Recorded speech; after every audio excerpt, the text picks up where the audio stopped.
Assalamu alaikum wa rahmatullah wa barakatuh. Aujourd'hui, nous allons parler du premier jour du Ramadan, qui est consacré au jeûne, Siyam. Bismillah ar-Rahman ar-Rahim. Notre prophète bien-aimé, sallallahu alayhi wa sallam, a dit « Par celui qui tient mon âme dans ses mains, l'haleine déplaisante du jeûneur est plus agréable à Allah que l'odeur du musc. » Ramadan est le mois pendant lequel Allah nous invite à poursuivre et à perfectionner notre développement spirituel. En nous appelant à renoncer à ce qui est habituellement permis, il nous offre la possibilité de renforcer notre volonté. Le mois du Ramadan commence par un processus de lâcher-prise qui nous conduit de l'action à la non-action, l'absence d'action, et pendant lequel nous nous abandonnons au flot paisible de la contemplation et de la connaissance de soi. Une supplication. Allah, je te remercie et je m'en remets à toi. Fais-moi ressentir ta guidance dans mon cœur. Fais-moi discerner ta miséricorde en toutes choses. Renforce ma foi et libère-moi des illusions de la séparation et de la complaisance égocentrique.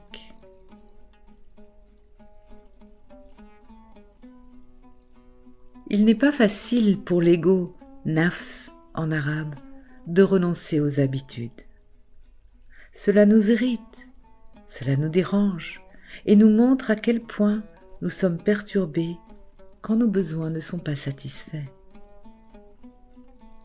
Nous sommes si souvent esclaves de l'attachement à nos désirs et à nos besoins. Allah nous demande de laisser de côté ces choses qui nous pèsent et nous empêchent d'être vraiment libres. Y renoncer parce que tel est le souhait d'Allah, nous rendre, nous abandonner, nous soumettre et lâcher nos habitudes. Si nous sommes prêts à tout lâcher et à accepter la dévotion baignée de confiance, en arabe, taslim, c'est le début d'un processus de libération. Ramadan est le mois du dialogue intime avec Allah. C'est briser la coquille du monde séculier pour trouver une direction nouvelle. C'est le moment de transcender la distraction et l'oubli pour vivre à nouveau consciemment le sens de notre existence. C'est redevenir sensible à toutes les bénédictions qu'Allah nous a données en partage. C'est sortir de la prison que nous nous sommes fabriqués et dépasser les traits de caractère humains inférieurs qui nous enchaînent. La discipline, le renoncement à la nourriture et aux plaisirs terrestres, boire, manger et faire l'amour, que nous écartons comme on se défait d'un vêtement, nous permettent de nous tenir avec toutes nos faiblesses devant Allah, l'unique, et de reconnaître qu'il est As-Samad, l'absolu auquel toutes les créatures demandent secours.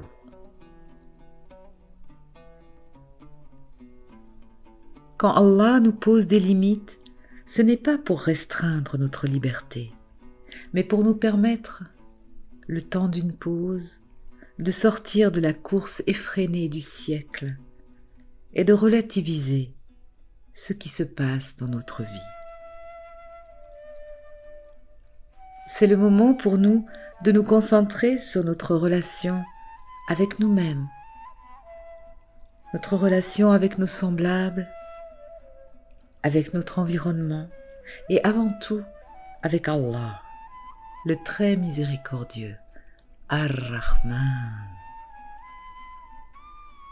Telle est la pierre angulaire de la véritable soumission. Mais le jeûne, ce n'est pas seulement renoncer, c'est aussi créer en nous et dans notre vie un espace de conscience ouvert à la miséricorde et aux bénédictions d'Allah. Lorsque nous nous détachons des désirs inférieurs de l'ego, nous découvrons que la clé de la porte de la prison que nous nous étions créée a toujours été dans nos mains. Ô Allah, emplis mon cœur de confiance, accorde-moi la soumission et conduis-moi à toi.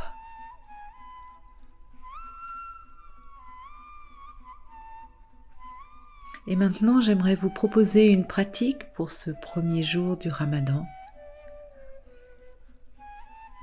Décide de prendre 5 minutes à la fin de chaque heure aujourd'hui pour répéter Allah de tout ton cœur, à voix haute si tu es chez toi ou bien en silence si tu es à l'extérieur. Et tu verras que c'est plus facile si tu mets une alarme sur ton portable ou que tu fais sonner ton réveil toutes les 55 minutes. Permettez-moi de terminer avec une histoire. Un maître dit un jour à ses disciples : « Frappez, frappez à la porte d'Allah, encore et toujours, sans jamais vous arrêter. Car dans sa miséricorde, Allah finira par ouvrir ses portes à ceux qui le cherchent sincèrement. » La mystique Rabia al-Adawiya passait à ce moment près de la mosquée. Elle l'entendit et demanda : « La porte d'Allah a-t-elle jamais été fermée ? » Ramadan Mubarak à nous tous et toutes. Walhamdulillah.